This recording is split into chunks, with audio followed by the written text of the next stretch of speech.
Welcome to Keep It Real with Ana and Avarie. So this morning, Avarie walked into my office a little distraught because she almost murdered a squirrel. Avarie, can you take us through that encounter? Yeah, so I was coming on the bench.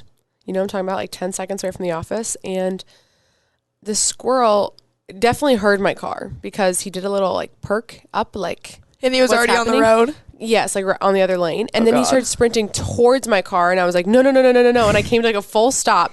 And luckily the car that was behind me was like a little ways away. But then he like came to his senses, did a full like 360, kickball change other way. And anyway, yeah, it really like made my heart stop. So I'm like, I'm going to walk into the office like 10 seconds before, like just absolutely, before we record Keep It Real, you're going to be an animal murderer. But I've never hit an animal or anything. And I like, don't think I have. Oh, just a bird. Really? Mm-hmm. How'd that go? Squashed it, ran it over. I didn't mean to, obviously. I don't know. I feel like maybe you'd be like, oh, oops. I was driving with my grandpa, I remember. And there was a little bird in the middle of the road, and like I was trying to swerve around it, and then my tire just went right over it. And then we went back to see if it survived or not, but it was like flat. See, that's the thing. That's what I was really thinking about. At least it was a quick death. As it was coming at me, I was like, oh my gosh, if I hit this, I'm gonna have to make sure, like I'm gonna check my rearview mirror to be like, see if it survived or not. Yeah. And then like they always say you're supposed to just kill the animal if you're going so fast. Yeah, like you're not supposed to stop for a deer or like. Because that's how people die, or like a cow or something, and they go into a tree, and like that's the thing too. Cows all around, you fly into the corn in Nebraska. There's many cows to encounter, but yeah, you're supposed to just almost speed up to go through it, so it's like less damage for you. It definitely shook my morning though. But I don't think I would have it in me to do that. And even if it was a squirrel, I would still like try to swerve around it and probably put myself and other drivers in danger. Yeah. So yeah, moral of that story, try not to kill things, I guess. Moral of that story, we don't know. Moral of that story, we don't know. But you know what we do know? It's March and it's Women's History Month. So exciting. I feel like there's a women's holiday like every few months or so, and I get so excited, and I love seeing everyone post about what they've been up to. It's just kind of an excuse to show off the women in your life and also celebrate your successes and stuff. So I wanted to talk about some women that we really appreciate, and we'll start off with our producer Sasha, who does literally everything under the sun. I was just gonna say that. I was like in the car and I'm like, what does she do? And I'm like, literally everything under the sun. She ordered these sweatshirts for us, which we're matching. We are matching. We got these last week. If you're watching the video, they're super soft. Super soft. I don't ever want to wash it because I know it won't be as soft again. But yeah, Sasha's amazing and just a big advocate for women, and us especially, a huge reason why we get to do what we do. So shout out you. I know you're listening and you're probably like, oh my God. No, I think the best thing about Sasha is, it's funny you say that because I was thinking about it on the way here, because we wanted to pull a clip last night for something, a very quick turnaround, and I don't have access to doing those kind of things, but like each part of our team makes our team great because they follow up on what they do. But like Sasha is like the next mile, like was on her way home from work and was like, I'll do it right when I get home, or like, because we're in sports, it's a quick industry, and so if I need something changed or I need something pulled or a clip, like she's always on it, and it's makes our team, we have it on here, TTBT, because each part of our team like does their job really well, but like it wouldn't be the well-oiled machine that it is like without Sasha. Not at all. I remember doing the College World Series. It was like one of the first times I met Sasha, and we were like pumping out content actually at the rate of a rocket ship. Literally. Seriously, we would just do our interviews. She's such a pro and so quick at everything that she does because she's just done it forever, that it was so fun. Just like teaming up with her, and it's been amazing, and now she's one of our amazing directors here at Hurrdat, and she's killed it. And again, somebody that just goes above and beyond, and I love those types of people because mediocrity just isn't good enough for them, or like doing whatever to get by is not good enough for them, and that's the kind of people that I like to work with and that succeed most, is the ones that are willing to go a step further and to work a little bit later or work harder. And she also finds time to like work out and eat healthy. Oh yeah, at 4 a.m. What? And 4 in the morning. Like I love waking up and I have like messages that from Sasha. It's like 2 hours ago and like I was up at 7. And I'm like, how does she do it? I don't know. I need to get some tips from her. If you want to get tips from her, listen to her podcast, though, Meathead Test Kitchen, because they say some really good stuff about nutrition and health that I like honestly use every day. I'm like, oh. No, even just man, like I need to be better. Just mindset is good. I always like the mindset stuff. It always comes on my TikTok. Yep, on TikTok and everything like that. But yeah, it's just so fun seeing all the women succeed around us. And at Hurrdat Sports, we talked about it in the last episode with Sydney Schneider, which you should definitely listen to if you haven't yet. Just talking about the women around you and supporting them and everything, and how Hurrdat Sports here especially is kind of an anomaly of women working in this field. That you also got to think of Marissa Voss and Grace Dunbar. Marissa just joined our team and she's done a phenomenal job so far. And then Grace, who I love her because she was totally not into sports like whatsoever before and asked me all these questions. And obviously I had to answer every single one of them about like, you know, what's this? Why are they doing this on this play or whatever? But she's just so curious and willing to learn. And I absolutely love that about Grace. So big shout out to her too. And I just love seeing the supportive culture that we have here. And it's definitely unlike a lot of others because you always hear the stories of cutthroat newsrooms where they're, you know, not necessarily rooting for another person because they want to take their spot or they want to move up.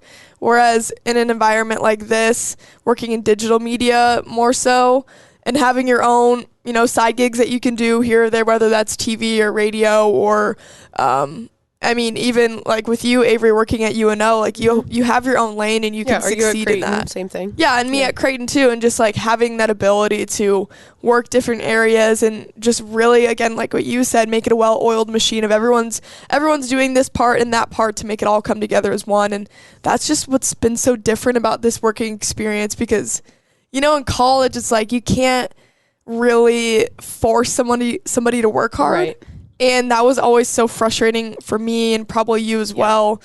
Just, you can't force everybody to work as hard as you want them to work. And if you do, they're going to resent you for it at some point or another because they don't want to be pushed as hard as you want to push yourself. And you know, it's always about me wanting to make them better, but that's not how everyone sees it. Yeah, I would say that's a great point because here I appreciate what we do just because, you know, it's a company. Obviously, it's not a school organization or a club, but, and this is common sense, but the product is always better when everyone does their part correctly and with passion or with purpose. And I think in the past, whether it be, you know, like you said, our clubs or college stuff, not everyone's in it for the same thing. Or it's because they have to be in it because it's a class or something. So then you have to do multiple things at like a 70% rate just to get it done or maybe less than that. Yeah, I mean, think of group projects. Totally. And so it's like very hard to get the end goal or product to what you want it to be. And so I think that's the part that's so rewarding about being here is everyone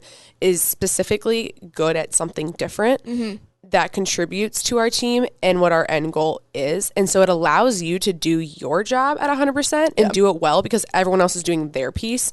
So like if I give everything I have into my part, I know that the next person's doing their part and I'm not having to feel responsible for something that's usually not my, you know, your my wheelhouse, thing. Which even though I'd go out of my way to do it, it's like we have people on our team. And that's what you said. It's interesting about digital media because like that encompasses so many things. Like it's video, it's TikTok, it's YouTube, it's radio, which are totally different platforms. Everything. And so everyone on our team like has some sort of component of it.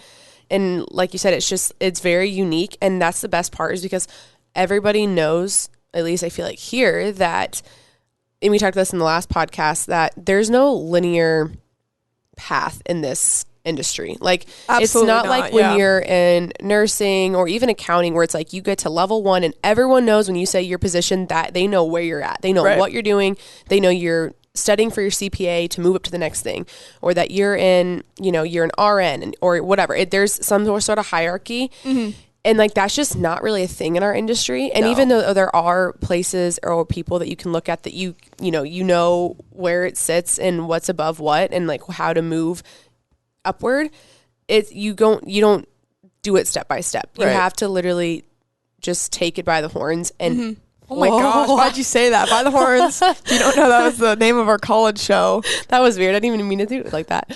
But just anyway, slipped out. It did. It was on the mind.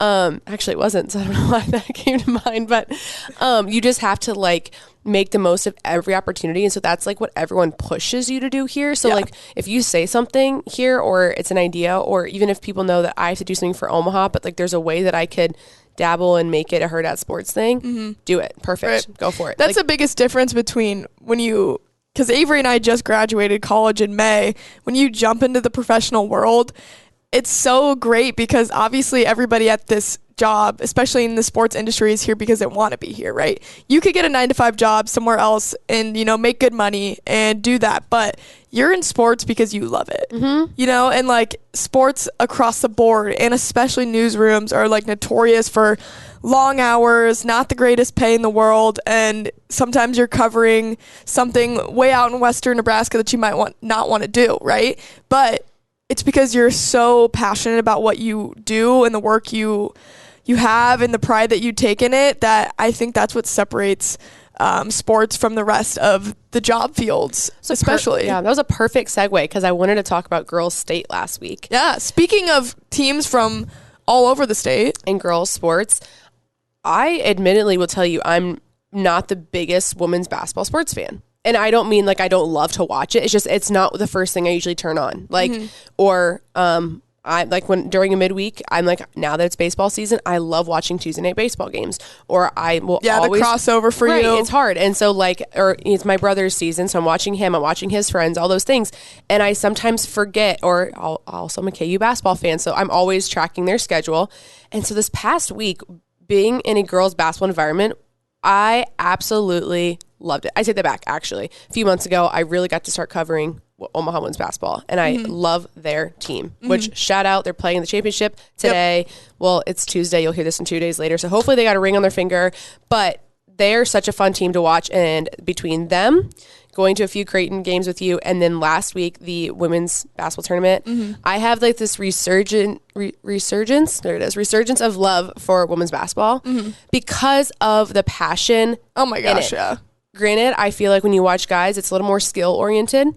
Theirs is solely passion. Like, yeah, great. A lot more toughness, honestly. So fun for me to watch. And last week, I loved it. And my point, the whole segue here was, you're like, you know, it's hard and it's maybe not covering things you want to cover. And it's like long hours. I was there all day long. And when the day was over, I was like, no, let's play another game. Let's play another game. Because I'm sitting there watching like girls give it everything. Their schools are there. By the way, Nebraska, shout out to NSAA for making girls state all in the same location, and boys state for every single class, because where I'm from, they break it up by classes. Right.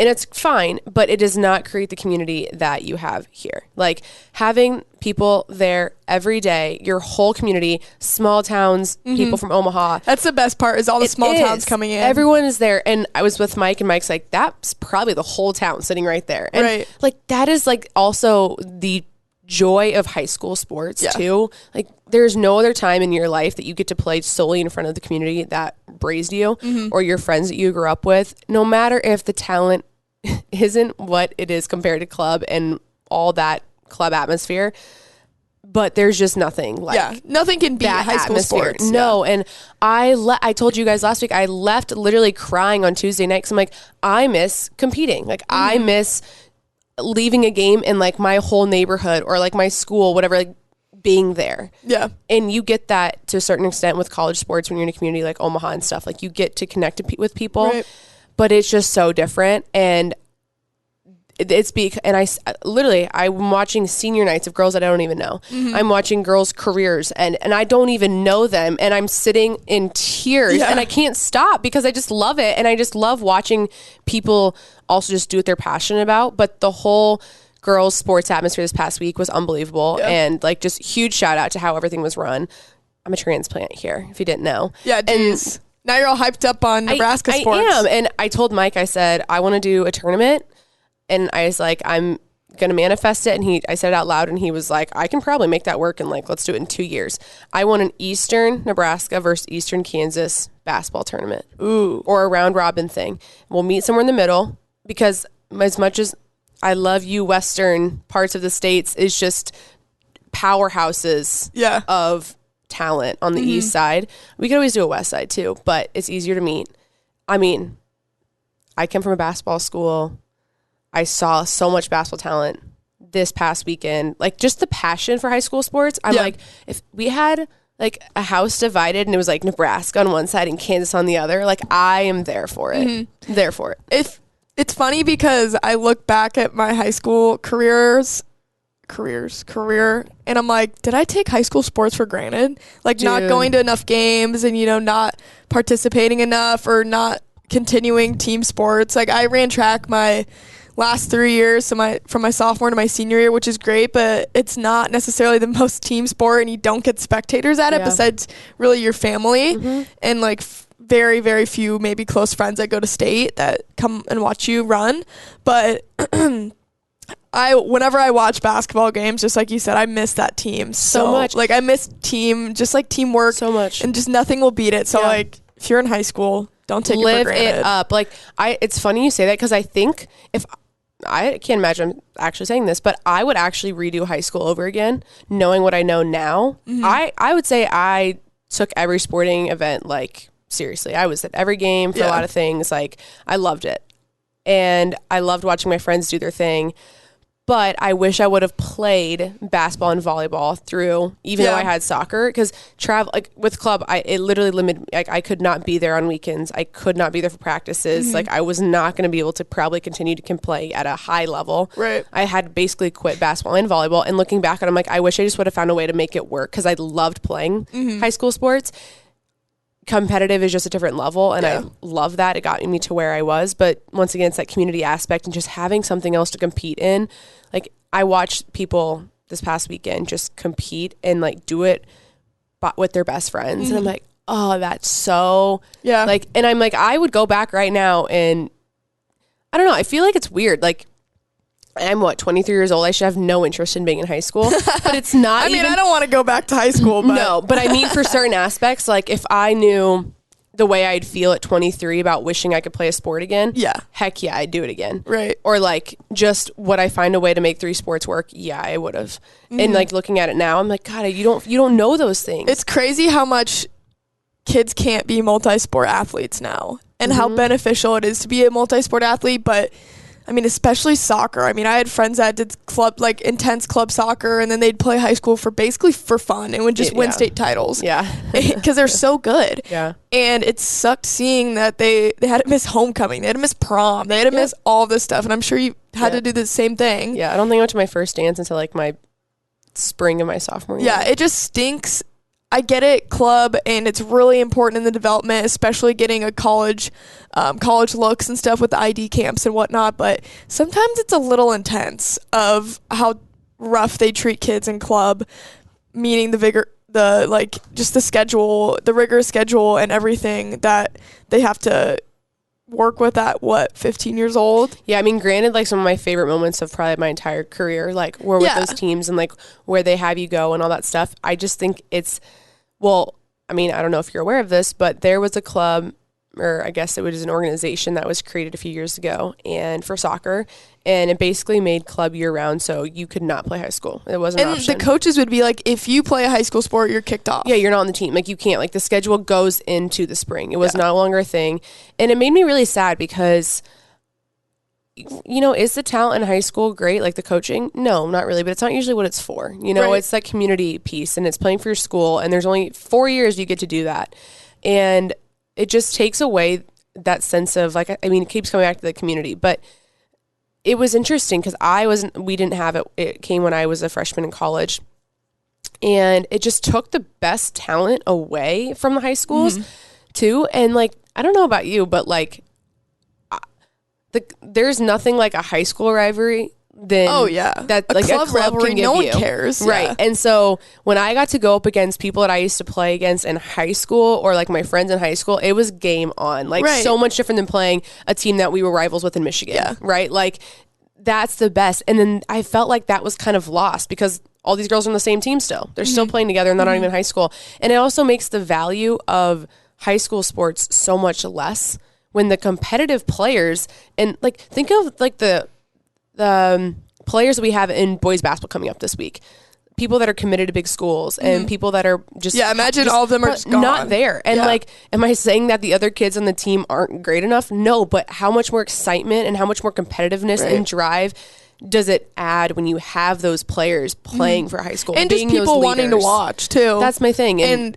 coaches coming, because if a college coach goes and watches one kid, they're also getting to see the rest of them. Totally. So that takes away a lot of opportunities for kids that might not get the limelight all the time because they're not the 5-star, 4-star recruit, which absolutely means nothing. Yeah. Like, you cannot say enough how much stars don't mean anything based on recruiting. Of course, yes, they're good and they have the talent, but like, you look at the 3-stars and the unrated kids that are in the NFL now, it's ridiculous. And especially going through college, like, you cannot overlook the student athletes from, you know, Western Nebraska. And again, that's what 100%. Makes state being all in one place so cool, because you can see everyone. Prospect. You can see everybody and realize, oh my gosh, there's a lot of talent in Nebraska. Yeah. I mean, look at Britt Prince. Holy crap. Like, she has an offer from every school under the sun. 35. She's missing 2.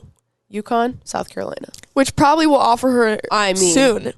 Anyways, but just the talent that's in Nebraska on the girls and boys side is ridiculous.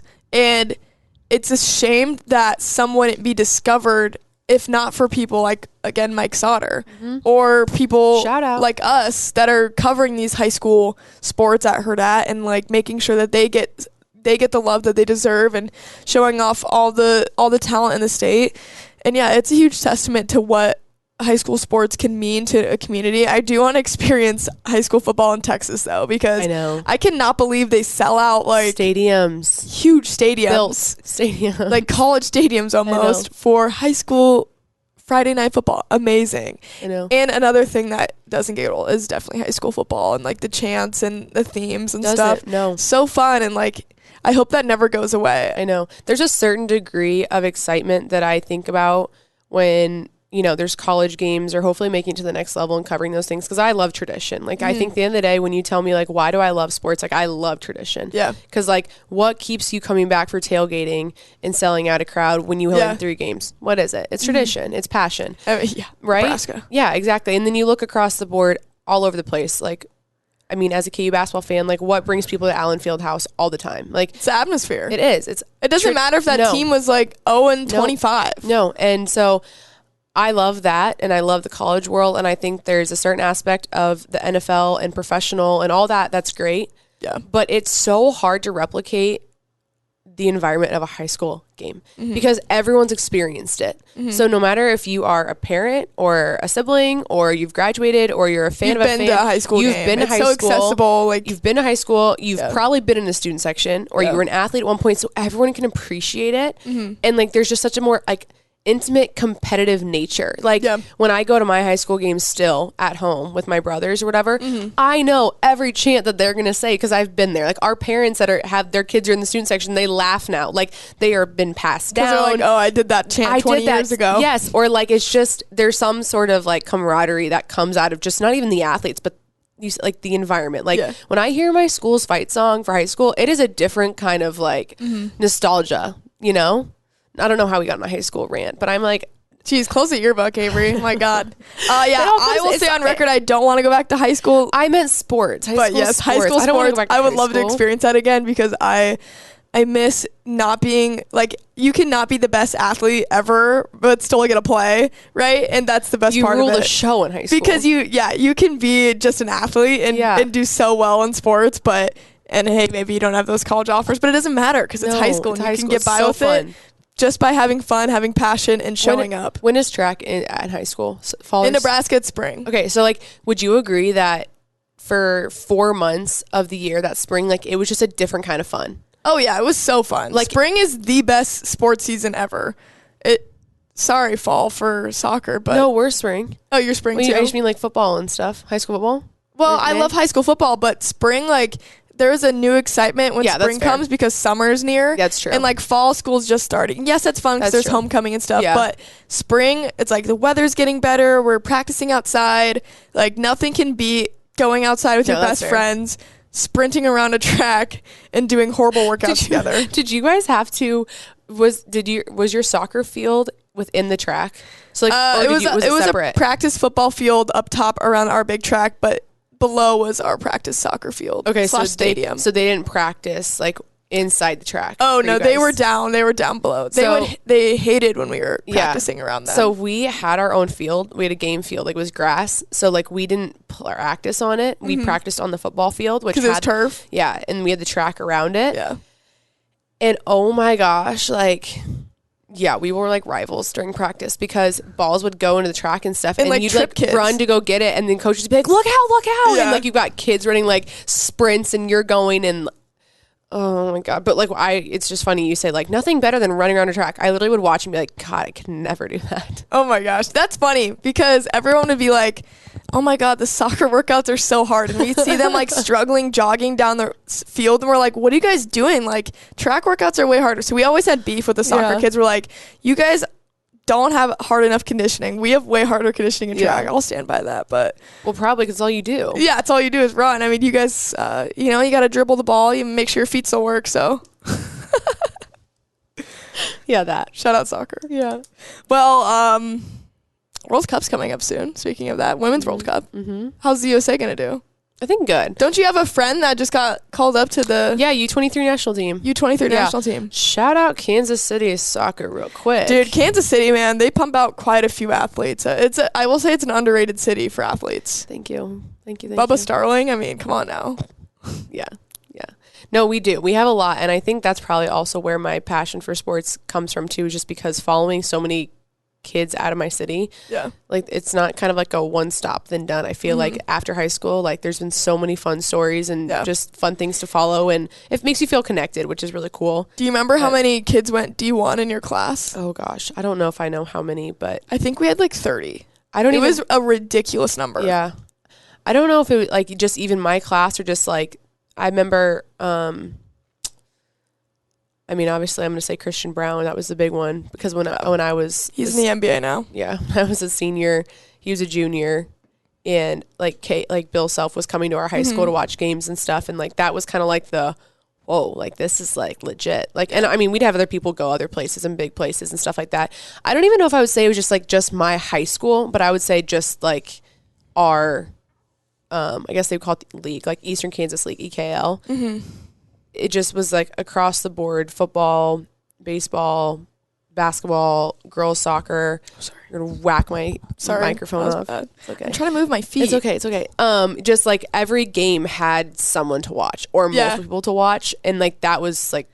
It wasn't like that. Maybe that's why for me too. It wasn't just going to a high school game. You're like, I'm watching prospects D1 talent. Yeah. I guess I'll take that back. I think we had 30 kids go play college sports between D3, probably NAIA and D1. Mm-hmm. Sometimes I think back and wonder how I went D1 because like if you looked at me my junior year of high school, I was like not good at track. I was not fat. I was not that fast. I was not that strong. Like I was so like just so small. Like I didn't have muscle built up. I didn't start really taking track seriously until like later in my junior year, and I was like, wait, I'm kind of good at this. And I remember like running a 13, which is like pretty good for high school. Okay. Like a 13-second 100-meter. Okay. And our varsity coach moved me up to, I was on JV and I ran that. Okay. And then I got moved up to varsity my junior year. And I was like, oh wait, like I can do this. And then I would say like my conditioning to that point, I remember struggling so hard in like basketball conditioning, like always being the last person. Like I was just not a runner yet. Like, but I like forced myself to be. It was crazy. Yeah. Like, what got you into track then? Well, first it was my friends that were like, oh, do track. It's fun. Like I just honestly did it for fun to be with my friends. Mind blowing. Do track, run. It's fun. I know. And I was like, all right, I want to force myself to do that. But my senior year, I remember like thinking to myself, okay, I want to run D1 or nothing. Like, I want to get a scholarship to run D1. I was like, I don't know how I'm going to do this, but I'm going to work super, super hard. So, like, honestly, I would say I'm, like, a pretty, like, average athletic person. Yeah. I mean, I'm athletic, but I'm not, like, holy crap, she's, like, a beast. Like, I couldn't make varsity basketball. Like, I wasn't, like, the athletic peak of anything in high school. I was just, like, I was just fast. Yeah. And so I was like, all right, I'm going to work harder than any other person on this team. and I'm going to get a scholarship. And I did it. And I was like lifting every day of the week. I was doing recovery. I was doing physical therapy every single day to make sure like I was good and everything. And I just like worked super hard and ended up qualifying for 3 events at state and getting, I think we got 8th place in our relay. Mind you, it's class A. So like if we were still class B, we would have won we beat every single team like before, but class A in Omaha is freaking insane. It's like our talent. 6A at home. Yeah, it's like insane of competition. But yeah, and then ended up getting a scholarship to UNO. When did you get your offer? Like when in the year? Yeah, like when were you a senior? I was a senior, and I think it was after state. Okay. And I remember one of my coaches knew the UNO coach, and I had just submitted a recruiting questionnaire with UNO and like put my name in. And one of the coaches, Chris, came to see me at one of my meets, and I remember like I was having the worst day ever. I was like so sore, and it was pouring rain outside, and I ran a horrible time, and I was so pissed. Like I didn't run my best time. But I don't know if they were going to offer me after that. Yeah. But one of my coaches called them, and Chris was asking about me because they like were, I guess, knew each other, knew one of the coaches. It might have been Cliff. I don't remember which one. But he was like, what can you tell me about Anna? Like, we're possibly going to, give her a visit and maybe offer her. And he was like, I'll tell you one thing about her. She'll work the hardest out of anybody on the team. There you go. And that is the biggest compliment to me because what I look for in other people is, okay, who's going to work the hardest? I don't care about talent. I don't care about your stars. I don't care about this or that. I don't care about how many medals you have. I want to know how hard are you going to work? And so that's why I got that scholarship, was because he told him, he's like, if you're going to get her, just know that she'll work the hardest on the team. It's funny because I got to D1 track, and I was honestly just the funniest girl on the team at that point. And I was like, thanks for the offer, I'm out. No, but my first year was so fun. Did I ever get better? No. But I can still say I accomplished my dream. I ran D1. I wasn't cut out for it after I, beat everybody in Nebraska high school. I couldn't beat anybody else. I remember one time that I really realized I wasn't cut out for this, because in track, right, it's not like you're just going up against another D1 school. I looked to the right of me at the start line, and there was a girl next to me, and her shirt said Brazil with an S.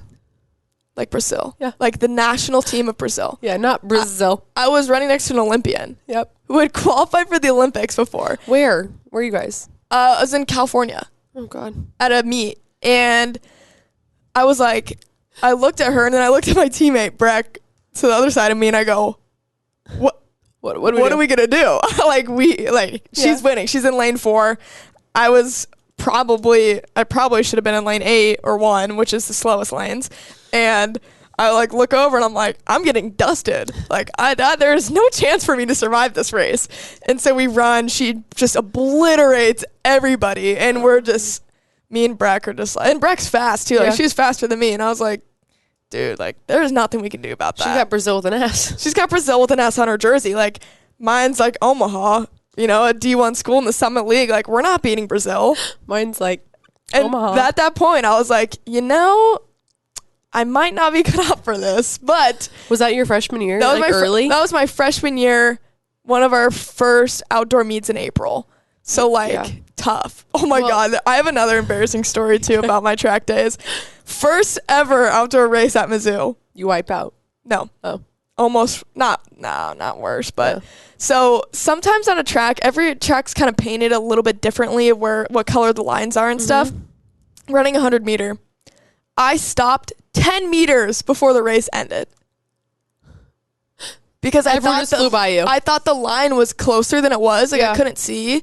And so I started I ran through the line, of course, but I would have gone even faster if I would have known the line was 10 meters after. And that was bad. So everyone just kept going. You just stood there, and then what? I didn't stand there because your momentum keeps you going. But I was obviously slowing down too quick. Yeah. And my coach was like, "What was that?" And I was like, "Coach, I thought the line was closer than it was."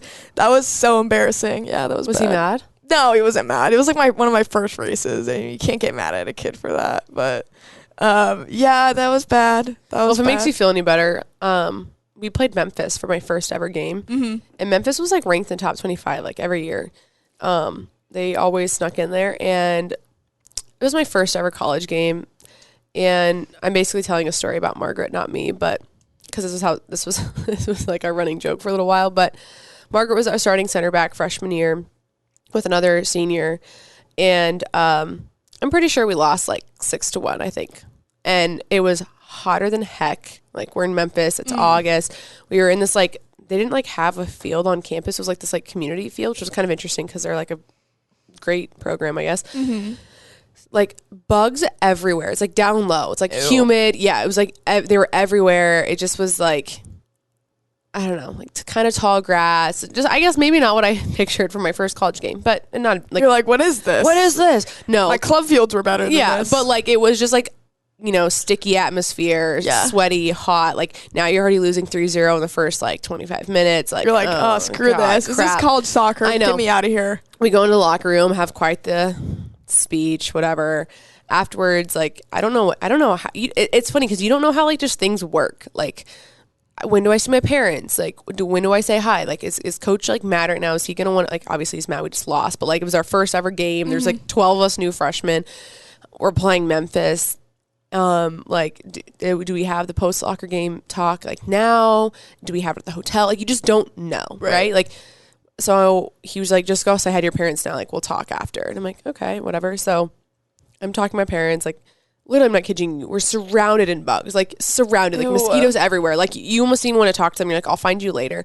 And I see Margaret's like talking to her parents, and she's just like in distress. Like, Marge is just like exhausted, so hot. Like, I'm pretty sure, like, I never saw Margaret cry until like our junior year. Yeah, might be a stretch. Maybe like once at the end of our freshman year. Not a crier. No. No. And then like junior year was like maybe I think non-soccer related. But outside of that, like me and her, like she just was not a crier. So I don't even actually at the time know if she was going to be crying. I could just tell. Mind you, I only knew her for like 3 months. But we were close. But I was like, girl is not good. Like, she's not happy. Yeah. Also, like, Marge and I used to play against each other in club all the time, and they didn't put 2 and 2 together until we got here. Like, I have a picture on my phone. Stop. That's hilarious. A picture on my look. It's right here. This right here, that's Margaret. Aww. That is me. Isn't that interesting? That's so cute. That's my sophomore year in high school. Anyway, I found that the other day. It's on my laptop. Anyway, so we knew of each other. Yeah. Or she had a great club, great team, won all the time. So I'm like, maybe she's just struggling with this whole like us losing thing. Yeah. She didn't tell me this until like literally like a year later. And she's like, after that Memphis game, I was like contemplating being like, I quit. I'm done. I won't do this. Oh. And I was like, what? And she was like, I was so miserable. I'd never been that tired in my entire life. I'm like, if I'm going to be that tired and work that hard, then I'm going to lose 6-2 or 6-1. Like, I can't do it. Like, I can't, like, whatever. And then we got to our very last, like that was, so your first meet, you have that. Yeah. That's my first college game, is losing that, obviously. Like, you got to get humbled right away. 100%. And you just don't know how anything works. You don't know what the vibes are. You don't know what practice the next day is going to be like. You don't know anything. And I didn't know that. I just knew she was upset. And our last game happens ever. South Dakota State. We lose in overtime. Like, we had 30 seconds left to go to PKs at Denver. And we go back to the hotel, and like all the seniors are hanging out. But like before that, like we were up in a room with like our parents, like my parents, Margaret's parents, and our dads were like pretty senti. And like we were just, Paul, Margaret's dad before, was like, can we go around and say like, I think we might have done like a cheers even. I think we had like a beer after the game up in before. Or before the game. No, way after the game. Before the Sorry, game. After dinner, the whole deal. Our careers over. Hey? I think that's what it was. Yeah, no. And he was like, can we do a cheers to something? Like, I want you guys to like tell me something, like whatever. Because he's like, our parents were sobbing, you know? And I go, well, cheers to us getting through 4 years, because I thought Margaret was going to quit after the first game. Oh. Was she like, shut up, No, Avery? we were laughing so hard because we were like, because then it was one of those moments you're like, wow, look at where we started. Like, we lost him. And then like, because after we'd played Memphis, we'd only lost like 1-0. And I think we tied them 0-0. But like, we came from literally miserable game one, March, almost quitting. I would have had no best friend. Right. And now here we are, like later, 5 years later, best friends. I had just gotten like through 4 conference tournaments, all these things. It's so cute. But isn't it funny to look back on like your first ever meet, first ever game, and you're like, God. Oh yeah, I remember that reminds me of my first practice, like actual track practice with our team. And I remember asking one of the sophomores at the time, like, hey, are like practices always like this? You know, are they always this hard? She goes, oh, this was an easy one. Yeah. And I like almost quit after that day too. And I was like talking to people and I'm like, dude, I might quit. But I was like, you know, I made a commitment. Like I'm going to get through this. But none of the practices after that were really that like as hard as that day. It was the first one. It was just like, yeah, it was just the first day that I was like, all right. And I probably just wasn't in shape enough yet from like the summer and stuff. Because no matter how hard you try to push yourself, nothing will ever get close to actual team workout with everybody and that adrenaline and stuff during practice. But yeah, that was a funny moment. Also, one time I broke my thumb during track practice.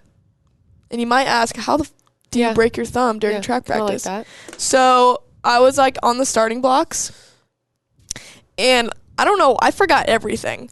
It was at practice and he said like, it's, you know, on your marks, get set. And I like leaned forward on set and my thumb went like this. Yeah.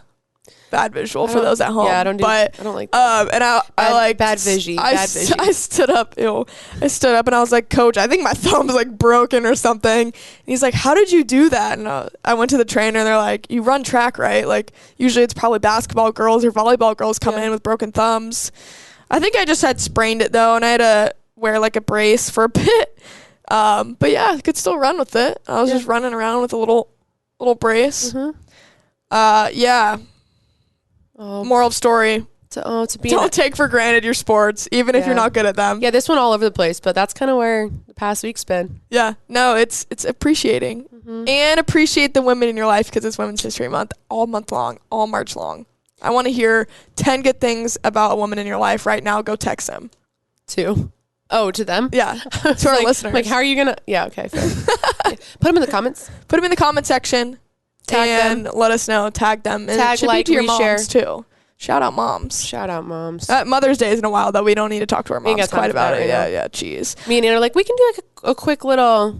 It's only 44 minutes. That's not bad. All right, guys. Well, thank you so much for listening. We appreciate you. Go play your sport. And shout out women. Happy Women's History Month. A Hurrdat Sports Network production.